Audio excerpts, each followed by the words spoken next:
اعوذ باللہ من الشیطان الرجیم بسم اللہ الرحمن الرحیم رب اشرح لی صدری ویسر لی امری واحلل عقدۃ من لسانی یفقہوا قولی رب یسر ولا تعسر وتمم بالخیر اللہم لا سہل الا ما جعلته سہلا وانت تجعل الحزن اذا شئت سہلا اللہم انفعنی بما علمتنی وعلمنی ما ینفعنی وزدنی علما آمین یا رب العالمین۔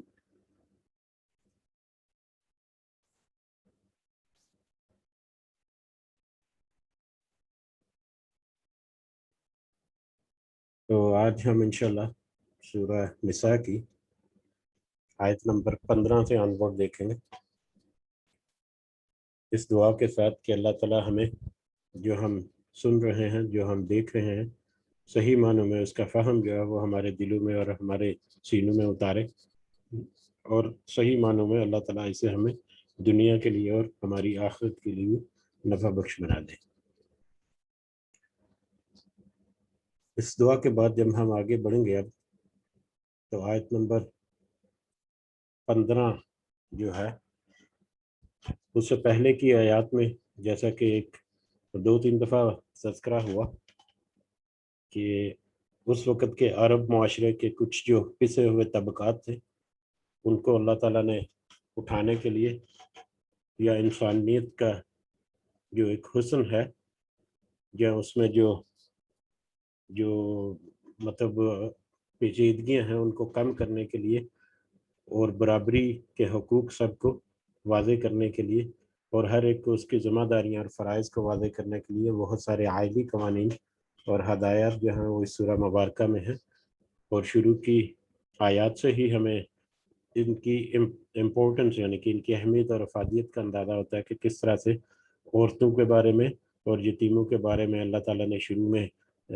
آیات نازل کی، اور ان میں بہت سخت آیات بھی ہیں، کچھ خاص کر شروع میں کچھ خواتین کے بارے میں ہیں، اس کے بعد یتیموں کے مال کے بارے میں، اور یتیموں کے مال کے بارے میں تو کافی ڈیٹیل سے آئی ہیں کہ ان کے مال جو ہے وہ ہڑپ نہیں کرنا، اور ان کو کیسے مطلب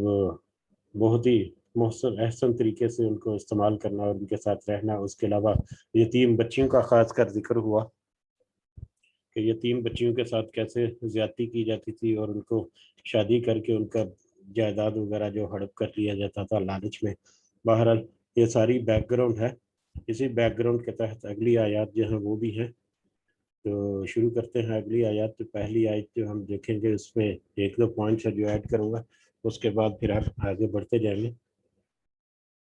اعوذ باللہ من الشیطان الرجیم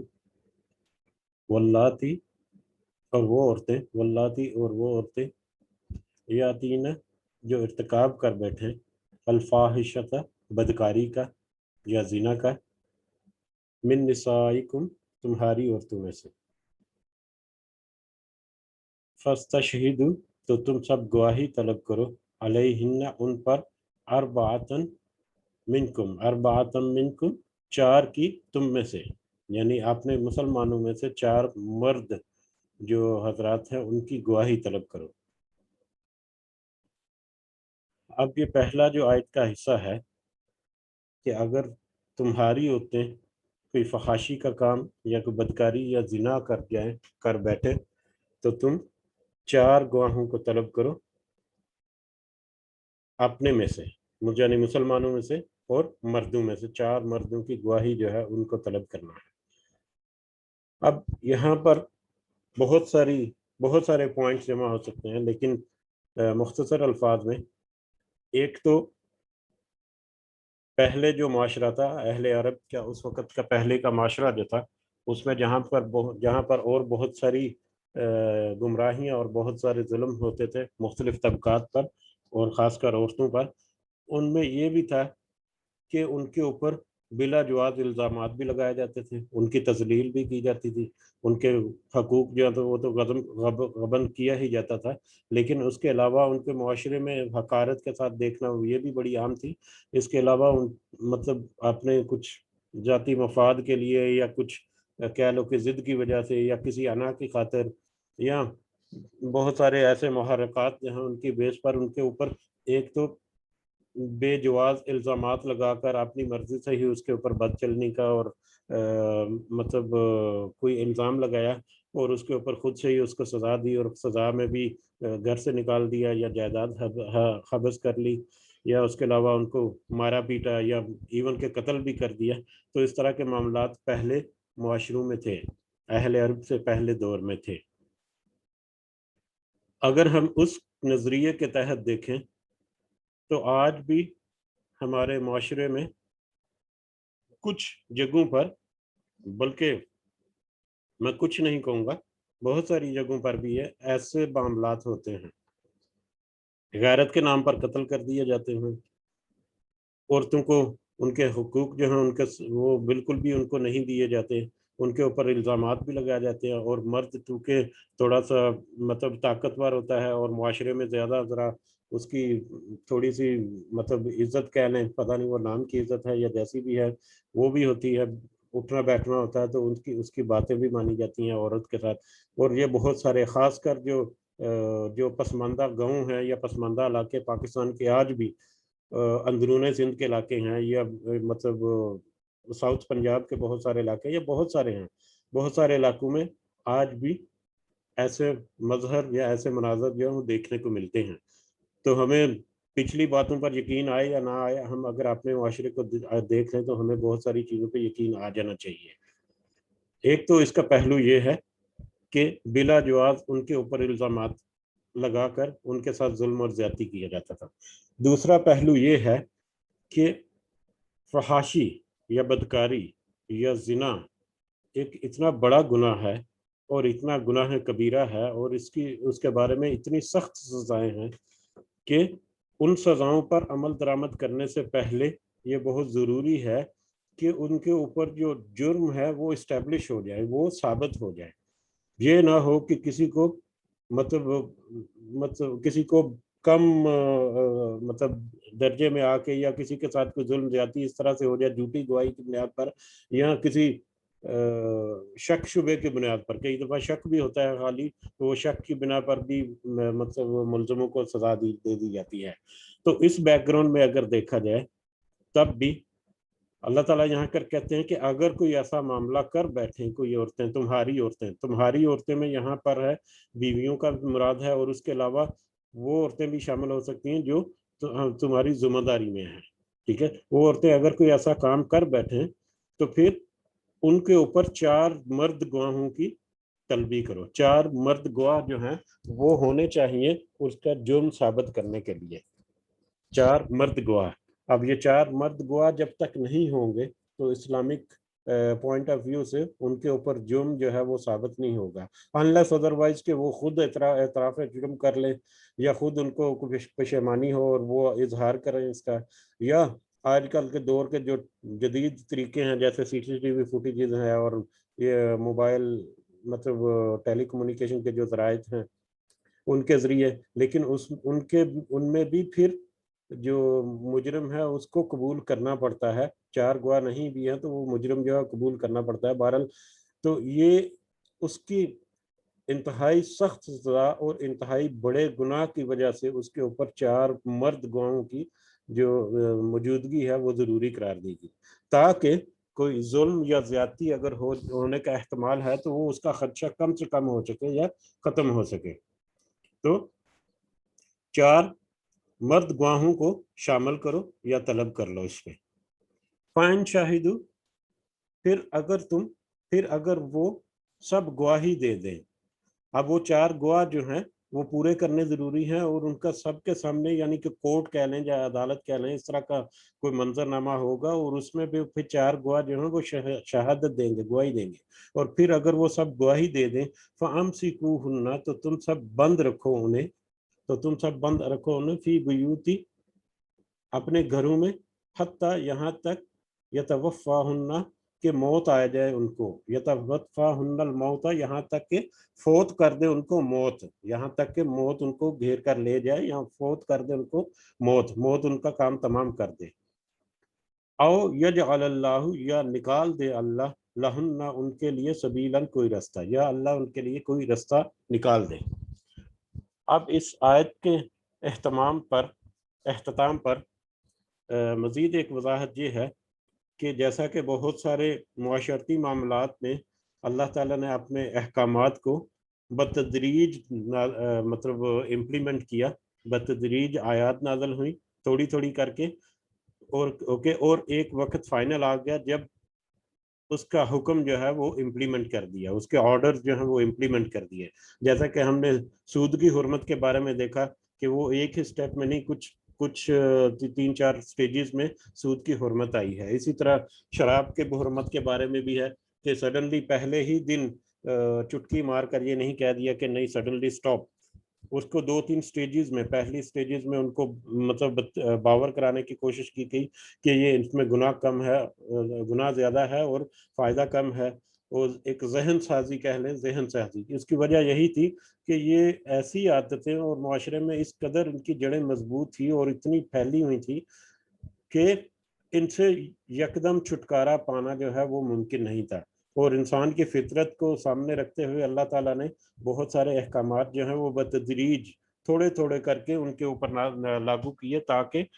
وہ جو ذہنی طور پر تیار ہو جائیں، ان کا ایمان عقیدہ بھی پختہ ہو جائے اور وہ ان کو قبول کرنے میں بھی ان کو پھر آسانی ہو. تو اسی حکمت کے تحت یہ جو تعزیرات ہیں، تعزیرات کا مطلب یہ سزاؤں کا نظام جو ہے، یہ سزاؤں کا نظام بھی اسی حکمت کے تحت ہے. اور ان سزاؤں میں یہ جو بدکاری کی یا زنا کی جو سزائیں ہیں ان کا بھی یہی معاملہ ہے. اور ان زنا کی یا بدکاری کی جو سزائیں ہیں ان میں سب سے پہلی سٹیج یا پہلی آیات جو نازل ہوئی وہ یہ ہیں. ایک یہ آیت نمبر 15 ہے، دوسری آیت نمبر 16 ہے، اگلی آیت جو ہے اس کی. ٹھیک ہے، تو یہ سب سے پہلے اس وقت کے معاشرے میں کیونکہ رواج چلتا آ رہا تھا، ان کے باطن قسم کے مطلب ایسی معاملات وہ اپنے معاشرے میں اپنائے پھرتے تھے، تو پھر ان کو اس طرف متوجہ کرنے کے لیے، ایک اٹینشن لانے کے لیے ان کے اوپر شروع کر دیا کہ ہاں اب یہ تمہارا جو عمل ہے اس میں یہ کچھ کجی ہے، یہ کوتاہی ہے، یا اس میں یہ خرابی ہے، آپ ریڈی ہو جاؤ کیونکہ اب یہ جو تمہارا عمل ہے اس کو اچھے عمل سے یا ایک نیکی کے عمل سے بدلنے جا رہا ہے یہ اسلامی معاشرہ جو ہے. تو اسی بیک گراؤنڈ میں یہ پہلی آیت جو ہے جو ہم نے آج پڑھی وہ بھی ہے کہ تعزیرات یا سزاؤں کا فحاشی یا بدکاری کے معاملوں میں ان کی پہلی آیات یہ تھیں. اس کے بعد سورہ نور میں کچھ آیات آئیں جہاں پر بہت ہی واضح احکامات کے ساتھ اللہ تعالیٰ نے اپنا جو مطلب شریعت میں جو یہ پہلو ہے اس کے اوپر اپنا حکم جو ہے وہ امپلیمنٹ کر دیا. وہ اگلی آیت میں اس کا تذکرہ کریں گے ہم تو کیا ہے. بہرحال یہ پہلی آیت میں یہاں پر ہے کہ اگر کوئی عورتیں کوئی بدکاری کا بدکاری کر بیٹھیں تم میں سے تو 4 گواہوں کو طلب کرو، اور جب وہ گواہی دے چکے تو پھر ان عورتوں کو بند کر دو گھروں میں، پھر عورتوں کو بند کر دو اپنے گھروں میں یہاں تک کہ موت آ جائے ان کو، یہاں تک کہ وہ مر جائیں. تا حیات جو ہے نا عمر قید کہنا ہے کہ ان کو ساری زندگی کے لیے گھروں میں بند کر دو. او یجعل اللہ لہن سبیلا، یا نکال دے اللہ ان کے لیے کوئی رستہ، یا اللہ تعالیٰ کوئی الٹرنیٹیو رستہ تمہارے لیے نکال دے. وہ رستہ ہے جو سورہ نور کا میں نے ذکر کیا. سورہ نور کی آیات میں پھر اللہ تعالیٰ نے واضح کر دیا ایسے معاملات کے احکامات جو ہیں. اور دوسرے نمبر پہ کچھ علماء جو وہ یہ بھی کہتے ہیں کہ یہ کیونکہ ایک عورت کے بارے میں ذکر ہے، ایک عورتیں اگر ارتکاب کر بیٹھیں اس طرح کا، تو یہ بھی اس میں ہو سکتا ہے کہ کوئی عورت جو ہے وہ نان مسلم مرد جو ہے اس کے ساتھ کوئی زنا کا معاملہ اگر کر چکے، تو کیونکہ نان مسلم مرد جو ہے وہ مسلم قوانین جو ہیں، اسلامی قوانین جو ہیں وہ اس کے تحت نہیں آتے، تو لہٰذا اس کا معاملہ جو ہے وہ الگ سے ڈیل کیا جائے گا. لیکن خواتین جو عورتیں جو ہیں جو اسلامک قوانین کے تحت آتی ہیں ان کے ساتھ اس طرح کا معاملہ ہوگا جو اس میں یہاں پر ذکر کیا. اور اس کا پھر بعد میں امپلیمنٹیشن جو ہے نا وہ دوسری ایک سزا آئی جس کے تحت اس کی امپلیمنٹیشن بھی ہوگی. واللہ زانی. ہاں چلیں اگلی آیت جو شروع کرنے سے پہلے ذکر کر چلوں کہ سورہ نور میں جو آیت جو ذکر کیا سورہ نور میں، تو سورہ نور میں پھر اللہ تعالیٰ نے بہت واضح طور پر حکم دے دیا کہ جو سورہ نور کی آیات اور کچھ احادیث کی روشنی میں یہ بہت واضح حکم ہمیں مل گیا سزا کے بارے میں یا تعزیرات کے بارے میں یہ زنا کی، کہ اگر کوئی شادی شدہ مرد یا عورت اس طرح کا گناہ کا ارتکاب کریں گے تو ان کے لیے رجم کی سزا ہے. رجم یعنی ان کو پتھر مار کر ان کو مار دینا، یہ رجم ہے. یہ سزائے موت کی ایک قسم ہے جس میں مطلب انسان کو شاید غالباً زمین میں پورا گاڑ دیا جاتا ہے اور پھر اس کے اوپر پتھر برسائے جاتے ہیں جس سے اس کی موت واقع ہو جائے. رجم کرنا ہے، یہ شادی شدہ مرد کے لیے یا عورت کے لیے ہے، اور اسی طرح غیر شادی شدہ کے لیے 100 کوڑوں کی سزا ہے. 100 کوڑے ان کو مار کر ان کو اس طرح سے سزا دی جا سکتی ہے. ٹھیک ہے، تو یہ دو سزائیں جو ہیں وہ سورہ نور کی آیات اور کچھ احادیث کی روشنی میں زنا کے معاملے میں امپلیمنٹڈ ہے ہمارے مسلم قوانین کے تحت. تو بڑھتے ہیں آیت نمبر 16 کی طرف. واللہ زانی، اور وہ دو فرد، واللہ زانی اور دو مرد عام طور پہ واللہ زانی دو فرد یا اتیانی ہا ارتکاب کریں اس کا مطلب جو پچھلی آیت میں آیا بدکاری کا یا زنا کا. منکم تم میں سے، فآذوہما تو ایذا دو ان کو، فإن پھر اگر تابا وہ توبہ کر لیں، وہ اصلحہ اور اصلاح کر لیں، اور وہ دونوں اصلاح کر لیں، فعارضوا تو تم سب درگزر کرو، عنہما ان دونوں سے، ان اللہ بے شک اللہ کان تواب الرحیم توبہ قبول کرنے والا اور بہت مہربان ہے. اب یہ دوسری آیت جو ہے اس میں یہاں پر دو افراد کا ذکر ہوا. دو افراد کے بارے میں مختلف علماء کے مختلف اقوال ہیں، اور وہ سارے اقوال کو ہم صحیح مانیں یا ان میں سے کچھ کو صحیح مانیں تو اینڈ رزلٹ یہی ہے کہ وہ کیا کہتے ہیں کہ سر جو ہے سرہانے کی طرف ہو یا آپ کے پاؤں کی طرف ہو، جو آپ کی کمر ہے وہ تو درمیان میں ہی رہے گی. تو گناہ جو ہے وہ وہی ہے زنا کا. اب یہاں پر یہ بھی ہے کہ ایک مطلب دو فرد یعنی لواطت والا معاملہ تھا، جو اس طرح کو کوئی معاملہ ہے، یا کوئی دو فرد سے مراد ایک کپل بھی ہو سکتا ہے، مرد اور عورت کا جو ہے وہ آپس میں زنا کریں کسی بھی طرح سے، یا جو بھی جس بھی قسم کا کیس ہو، بہرحال ان کا گناہ جو ہے وہ گناہ تو ایک ہی ہے اور گناہ کبیرہ ہے. تو اس گناہ کبیرہ کو سامنے رکھتے ہوئے یہ بھی پہلی آیات میں تھی جب اللہ تعالیٰ نے ابھی تک سورہ نور کی وہ آیات نازل نہیں ہوئی جس میں اس کی سزا متعین ہوئی، تو شروع میں اس سے ان کو ایک برین واش کرنے کے لیے یا ذہن سازی کرنے کے لیے یا ایک طرف توجہ دلانے کے لیے کہ یہ معاملے جو تمہارے معاشرے میں چل رہے ہیں یہ ان سے اب تم نے اجتناب کرنا ہے. تو اس میں کچھ حدیث ابتدائی جو احکامات آئے اس میں یہ بھی ہے کہ اگر دو افراد، دو مرد یا دو لوگ جو بھی آپس میں اگر کوئی زنا کا معاملہ اگر کر چکے تو تم ان کو ایذا دو، فآذوہما تو ان دونوں کو ایذا دو. یہ ایذا جو ہے یہ ایذا قولی طور پر بھی ہو سکتی ہے. قولی ایذا کا مطلب ہے تکلیف، یہ قولی طور پر ہی ہے، مطلب ان کو ڈانٹ ڈپٹ کرنا، ان کو گالی گلوچ تو خیر نہیں کہنا چاہیے لیکن ان کے ساتھ سختی سے پیش آنا یا ان کو مطلب سخت الفاظ میں تنبیہ کرنا یا مطلب اس طرح کے معاملات میں، اور جسمانی طور پر بھی ان کے سب اوپر تشدد کرنا جو ہے وہ بھی اس میں شامل ہو جاتا ہے. اور تشدد بھی کسی حد تک کہ ان کی موت واقع نہ ہو لیکن ان کو کچھ تھوڑا سا احساس دلانے کے لیے یا ان کو اندازہ کرانے کے لیے کہ یہ کچھ چھوٹا گناہ نہیں، یہ گناہ کبیرہ ہے جو تم کر چکے ہو. بہرحال یہ سزا جو ہے یہ تو مطلب نہیں ہوگی کیونکہ اس کے بعد اس کی بہت واضح سزا جو ہے وہ تو اللہ تعالیٰ نے بیان کر دی. تو ابتدائی طور پر ہے کہ اگر کوئی دو افراد جو ہیں وہ اس طرح کی بدکاری کر بیٹھیں، زنا کر بیٹھیں تو تم ان کو ایذا دو، یعنی کہ باتوں کی بھی تکلیف دو اور جسمانی طور پر بھی ان کے اوپر تشدد کرو. تو پھر اس کے نتیجے میں اگر وہ توبہ کر لیں اور اپنی اصلاح کر لیں، اگر وہ توبہ کرنے کی طرف ان کو احساس آ جاتا ہے، وہ اپنے مطلب جو جرم ہے اس کو قبول کر کے کوئی احساس ذمہ داری کا مظاہرہ کرتے ہیں اور پھر وہ معافی طلب کرتے ہیں اور توبہ کریں، اگر وہ توبہ کر لیں تو اور اصلاح بھی کر لیں، اپنے آپ کو مطلب وعدہ کریں کہ ہم ٹھیک راستے پر آتے ہیں، تو پھر کیا ہے فَعَارِضُوا عَنْهُمَا تو تم سب ان کو درگزر کر دو، ان کو پھر مطلب معاف کر دو اور ان کو چھوڑ دو. ان اللہ بے شک اللہ کان تواب الرحیم توبہ قبول کرنے والا اور مہربان ہے. اللہ تعالیٰ جو ہے وہ توبہ قبول کرتا ہے اور وہ نہایت رحم کرنے والا بھی ہے۔ اب یہ توبہ قبول کرنے کے بارے میں اگلی 2 آیات ہیں جو بہت ہی اہم ہے، اس لیے یہ توبہ کا میں نے مطلب مختصر کیا۔ اگلی آیت میں ہم دیکھتے ہیں انشاءاللہ، آیت نمبر 17 اور 18 جو ہیں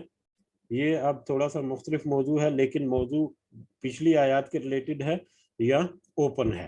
پچھلی آیات کے ریلیٹڈ کا مطلب یہ کہہ سکتے ہیں کہ اب تک یہ آیت نمبر 16 تک ہم نے جتنے معاملات پڑھے ہیں اس میں یتیم بچوں کے ساتھ، ان کے مالوں کے ساتھ ظلم و زیادتی کرنا، عورتوں کے ساتھ ظلم و زیادتی کرنا، یا اس طرح کے سارے معاملات ہیں، یا یہ بدکاری کا معاملہ پچھلے آیا، تو اس میں اگر کسی سے بھول چک ہو جائے یا کسی سے اگر کوئی معاملہ اس طرح کا ہو جائے چاہتے نہ چاہتے ہوئے، تو پھر ان کے اوپر توبہ کا معاملہ جو ہے، توبہ کا دروازہ کھلا ہوا ہے۔ اور توبہ کے بارے میں ہم نے تفصیلاً ایک باب پڑھا ہے احادیث کے مطلب جو کلاسز ہوتی تھی ان میں، کہ توبہ کی اللہ کے معاملے، جو اللہ کے معاملے میں اگر کوئی معاملہ ایسا گناہ ہم کر بیٹھے تو اس کی توبہ کی 3 شرطیں ہیں، اور اگر کوئی کسی انسان کے بارے میں، کسی بندے کے بارے میں کوئی ایسا معاملہ ہے تو اس کی ایک چوتھی بھی شکل ہے۔ تو بہرحال وہ توبہ کی 4 کنڈیشنز یا 3 کنڈیشنز ہیں، جب تک وہ پوری نہ ہوں تو توبہ جو ہے وہ توبہ کے تقاضے ہی پورے نہیں ہوتے، یعنی توبہ ہی نہیں کی جائے۔ اور اگر توبہ ہی صحیح طریقے سے نہیں کی تو اس کی قبولیت کا مطلب خواہش کرنا اس کی قبولیت کی، یہ تو بس بیوقوفی والی بات ہی ہے۔ بہرحال انما توبہ در حقیقت توبہ علی اللہ، اللہ پر توبہ یا اللہ کی طرف توبہ کرنا، اللہ سے توبہ طلب کرنا، للذین یعملون ان لوگوں کا جو سب کر لیتے ہیں السوء بری حرکت یا برا کام، برائی، بجہالت نادانی سے، وہ لوگ جو نادانی سے کوئی ایسا برا کام کر بیٹھے ان کے اوپر اللہ کی توبہ جو ہے وہ حق ہے، اللہ پر ہے، اللہ پر ہے، یعنی کہ اللہ کا حق ہے یا اللہ پر ہے کہ ان کی توبہ کو وہ قبول کرتا ہے۔ وہ لوگ جو برائی نہ سمجھی میں یا نادانی سے برا عمل کوئی کر بیٹھے ہیں یا کوئی برائی کر بیٹھے ہیں، ثم یتوبون پھر وہ لوگ کیا کرتے ہیں، ثم یتوبون پھر وہ توبہ کر لیتے ہیں، من قریب جلدی سے، پھر وہ توبہ کر لیتے ہیں جلدی سے۔ وہ لوگ جو نادانی میں یا بھول چوک میں یا نہ چاہتے ہوئے بھی غیر ارادی طور پر، یا کچھ کبھی وسوسہ شیطان نے وسوسہ میں ڈال دیا اور اس کی وجہ سے وہ کوئی ایسی بری حرکت کر بیٹھے تو وہ توبہ کر لیتے ہیں، ثم یتوبون من قریب، تو وہ توبہ کر لیتے ہیں جلدی سے، تو فوراً جیسے ہی ان کو اندازہ ہوا، جیسے ہی ان کو احساس ہوا کہ وہ تو کوئی ایسا کام کر بیٹھے ہیں جو اللہ تعالیٰ کے حکم کی خلاف ورزی ہے یا کوئی گناہ ہے، چاہے وہ گناہ صغیرہ ہے یا کبیرہ ہے، تو فوراً وہ اللہ کی طرف رجوع کرتے ہیں اور فوراً وہ توبہ قبول کرتے ہیں، توبہ کرتے ہیں، اللہ کے حضور مغفرت کے درخواست کرتے ہیں اور توبہ پیش کرتے ہیں اللہ کے حضور۔ یہ ان کی اہمیت، ان کی ایک یعنی کہ جو نیک بندے ہیں یا وہ بندے جو گناہوں سے دور رہتے ہیں یا بچنا چاہتے ہیں، یہ ان لوگوں کی ایک عادت یا ان لوگوں کی فطرت ہے کہ جیسے ہی ان کو اندازہ ہو کہ وہ کوئی ایسا کام کر بیٹھے ہیں جس میں کوئی گناہ کا عنصر ہے، تو وہ فوراً سے پہلے یا فوراً یا جتنی جلدی ممکن ہو وہ اس کام کو چھوڑ کر اللہ کی طرف توبہ کرتے ہیں، اللہ کی طرف رجوع کرتے ہیں۔ اور توبہ کی وہ 4 شرطیں ذہن میں رکھیں کہ وہ توبہ صرف ایسا ہی نہیں کہ یا اللہ مجھے معاف کر دے، نہیں، وہ 4 شرطیں یا 3 شرطیں جو ہیں وہ پوری کرنی ہیں۔ جب تک وہ پوری نہیں کریں گے توبہ کی ہی نہیں جا سکتی، اور توبہ اگر کی ہی نہیں تو اس کی قبولیت جو ہے اس کی خواہش کرنا تو بیوقوفی ہے، جیسا ذکر ہوا پہلے۔ تو وہ لوگ جو نادانی میں کچھ ایسے گناہ کر بیٹھتے ہیں اور پھر جیسے ہی ان کو احساس ہوتا ہے تو فوراً جلدی سے وہ توبہ کی طرف آ جاتے ہیں، توبہ کر لیتے ہیں، اللہ کی طرف رجوع کرتے ہیں، فاولئک تو وہی لوگ ہیں، یتوب اللہ کہ رجوع فرماتا ہے اللہ، کہ اللہ تعالیٰ ان کی توبہ قبول فرماتا ہے، اللہ تعالیٰ ان کی طرف رجوع کرتا ہے علیہم ان پر، وکان اللہ اور ہے اللہ علیمن حکیمہ بہت سب کچھ جاننے والا اور بہت ہی حکمت رکھنے والا ہے، اور اللہ تعالیٰ بہت سب کچھ جاننے والا اور خوب حکمت والا ہے۔ یہاں پر اس آیت کا مختصراً یہ ہے کہ وہ لوگ جو نادانی میں، ناسمجھی میں یا بھول چوک میں یا کسی